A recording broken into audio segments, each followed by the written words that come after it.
All right, so we're diving deep today, and you guys have given us some really interesting sources to work with this time. hmm We're looking at pre-industrial work, and specifically, like, what was it actually like to be a peasant in medieval Europe?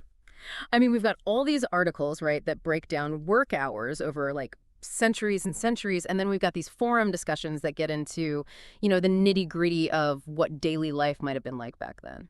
And what's so fascinating about all of this is that it boils down to a really fundamental question, like when we picture those medieval peasants, do we imagine them as just constantly working, or did they actually have, maybe surprisingly, more leisure time than we tend to think, especially compared to like how we live now? And that's what we really want to unpack here, moving beyond those kind of general assumptions and really getting into what the sources actually tell us. Yeah, totally. I mean, I think we've all got that image, right, of the medieval peasant just slaving away from sunrise to sunset, and it's often used as like this measuring stick, Yeah. right, to show how far we've come with things like, oh, the 40-hour work week. But one of the articles you sent by Juliet Shore, she really challenges that whole picture. Oh, absolutely. Shore makes the argument that this idea of like endless toil in pre-industrial times, it might actually be more about us, like it's us projecting our own modern work experiences onto the past. Her point is that before capitalism really took hold, people generally worked fewer hours, and the pace of work was just like way more relaxed.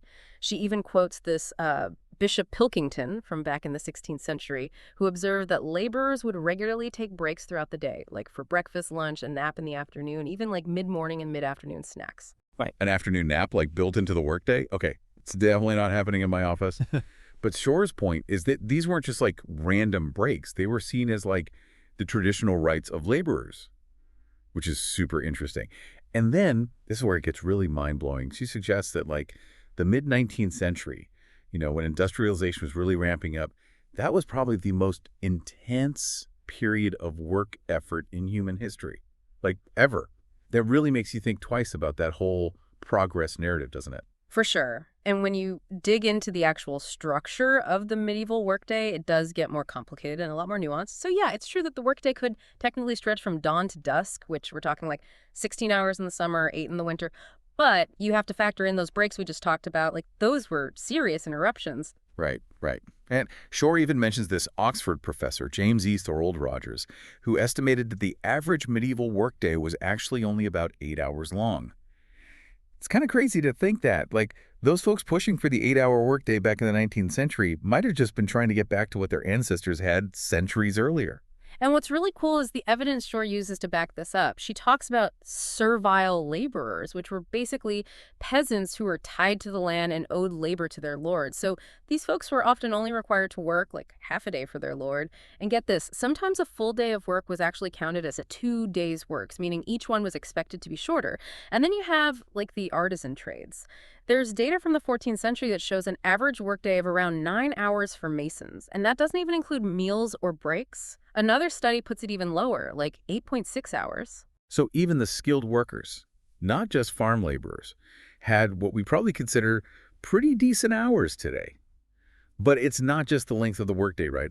The sources you guys sent, they also talk about all those breaks and like this huge emphasis on holidays. Exactly. I mean, the medieval calendar was just packed with holidays. You had the official church holidays, Christmas, Easter, Midsummer, tons of saints' days.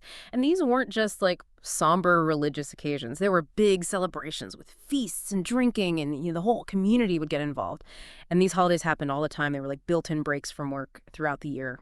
And it wasn't just those big religious holidays either, right? Mm. Shore mentions these things called ales Mm. that they'd have for all sorts of community events, like bride ales for weddings, wake ales when someone died, even like scud ales and lamb ales. I don't even know what those were for, but apparently some of these could go on for days, like even weeks. Yeah, that's right. And when you add it all up, Shore figures that holiday time in medieval England could have been like a third of the entire year. And it seems like the English might have even been working more than folks in some other parts of Europe. France, for instance, they apparently had a whole bunch of Sundays, rest days, and official holidays built into their calendar. And then there's this crazy claim from travelers in Spain who said it seemed like they had like 5 months of holidays every year. 5 months. That's insane, by our standards at least. And to really see this in like a concrete way, Shore includes this data on 8 centuries of annual hours. It's pretty eye-opening.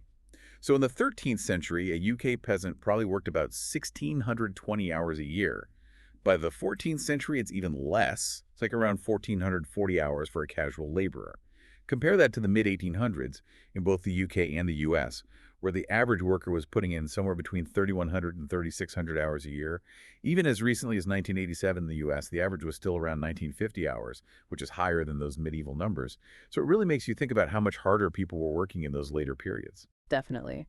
That quantitative data really supports Shore's argument about how intense work became in the 19th century. It really seems like there was a major shift in how people worked, somewhere between the medieval period, which was more like agricultural and less focused on markets and all that, and then the rise of like full-blown industrial capitalism, which really pushed for more production, longer hours, all of that. But the forum discussions you sent, those add a whole other layer to this idea of shorter work days and all that leisure time in medieval times. It's not quite the whole story, is it? Right, that's where the forum gets super interesting. So the first post you sent, it basically paints this picture of a, simple and maybe even idyllic life for medieval peasants. Like they were just farming their land, not a care in the world. But people were pretty quick to point out that that wasn't exactly realistic. Yeah, right away, folks in the comments started bringing up the really harsh realities of life back then, like the horrifyingly high rates of infant mortality, all the different ways peasants were basically controlled by lords, kings, the church, even just the pressure from within their own communities. They also talked about how peasants usually didn't even own the land they worked, so they were basically sharecroppers or tenant farmers, always owing something to someone. And let's not forget that they could get caught up in wars and conflicts between the nobility, which was definitely not idyllic. But the idea of all that leisure time, it didn't totally disappear from the discussion. One user, who went by Dan Howard, he kind of echoes some of Shore's points, especially about serfs, which is just another name for those servile laborers we talked about, the ones tied to the land. He said they were only required to work half days for their lords, which he estimated to be about 5 hours. And he brought up those long breaks, too, like the afternoon naps. He even did the math and figured the average workday was somewhere between 7 and 9 hours. But he pointed out that, it would change depending on what needed to be done on the farm. Like, obviously, things get way more intense during harvest time. And Dan Howard brought up those holidays again, too, saying it was probably something like 4 months off per year in England and maybe even 5 in Spain. And then he made this really interesting point about labor shortages. Like after the Black Death, when there were so few workers that wages went way up, he suggested that this might have meant peasants could work less and still make the same amount of money, which, if that's true, it implies they actually valued that leisure time. They preferred to have more of it. And that makes you wonder, like, how did medieval peasants themselves see that balance between work and leisure? What was their ideal? That's a really good question.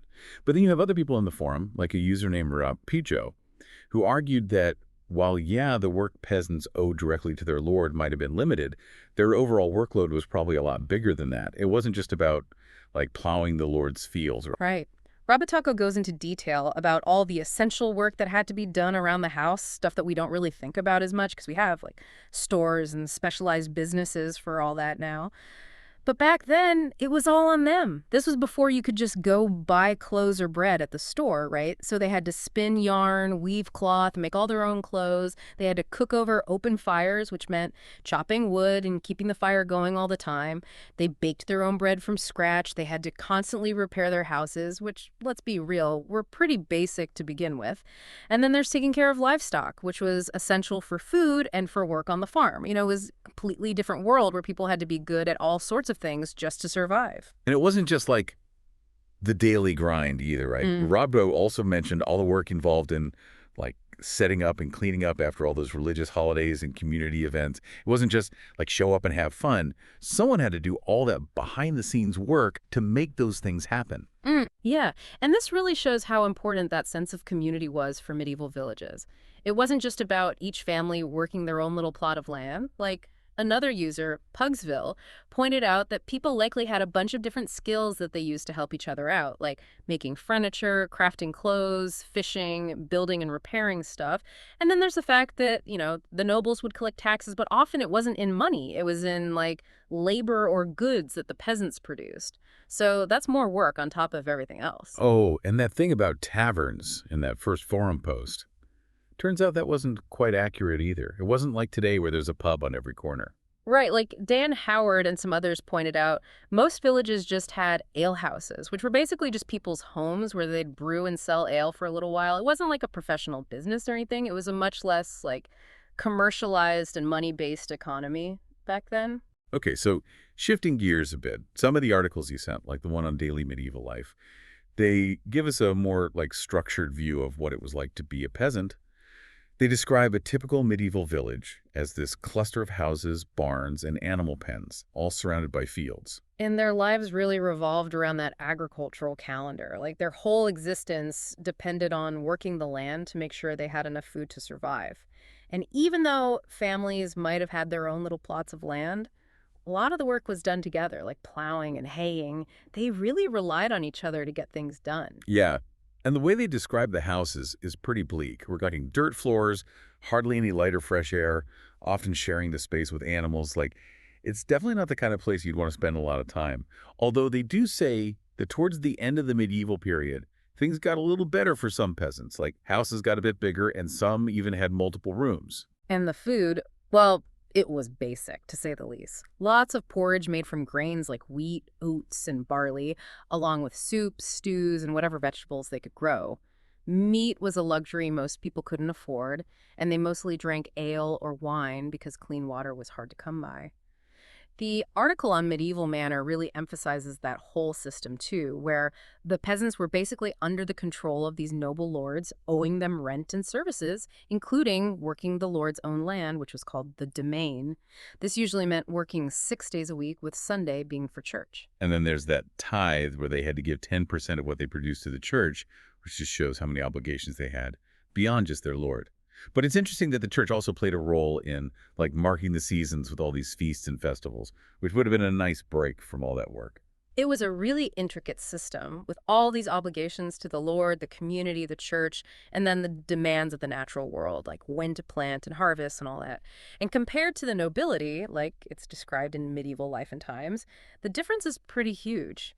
Nobles had their own duties and routines, but they were living in way more comfort, eating much better food, and obviously, they didn't have to do all that back-breaking farm work. Yeah, and bringing it back to some of the hardships, the sources are pretty clear about how common it was for babies to die back then, and most peasant kids didn't get any formal education.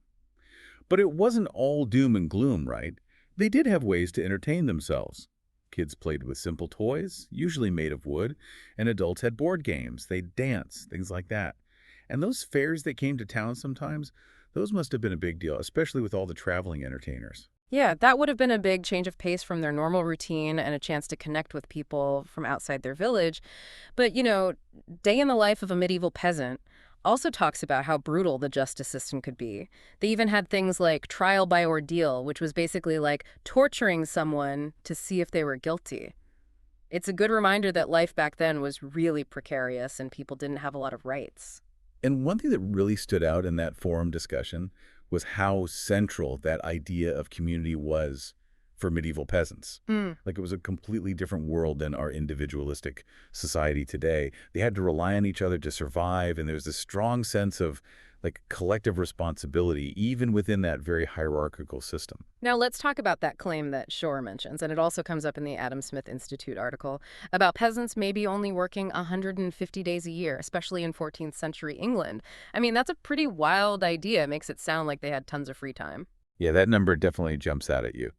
But the Adam Smith Institute, they really push back on that interpretation.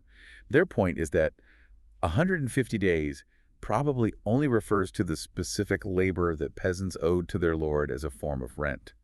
It doesn't include all the time they spent farming their own land to feed their families or all that housework we talked about. Right. That rent was often paid in labor, and it wasn't the only work they had to do. So, yeah, they might have only owed their lord 150 days of work, but they were working a lot more than that overall. So it looks like the reality of work and leisure for those medieval European peasants was a lot more complicated than like a simple story of endless toil or endless free time. Definitely. It seems like they probably worked less hours for their lord than most people do today, and they definitely had way more holidays. But when you factor in all the other stuff they had to do, all that work to support themselves and their community, it was still a very demanding life. It's really hard to compare it directly to how we work today because, the whole concept of work has changed so much since then. Yeah, and the big takeaway for me is that it wasn't one extreme or the other. It was this complex mix of factors like the seasons, the social structure, and this totally different economic system. And for you listening, I think this shows how our ideas about work and leisure are really shaped by the time and place we live in. It's helpful to look at things from different perspectives to get a sense of how these basic parts of human life can change so much. Totally. And that leads me to a final thought for you to ponder. If we think about all that unpaid work that medieval peasants did, all that household stuff and community work, how do we even measure its value, like economically and socially, compared to the work we do today, which is mostly for a wage? And is leisure even the same thing when you're comparing such completely different societies? Definitely something to think about. Thanks for joining us for this deep dive.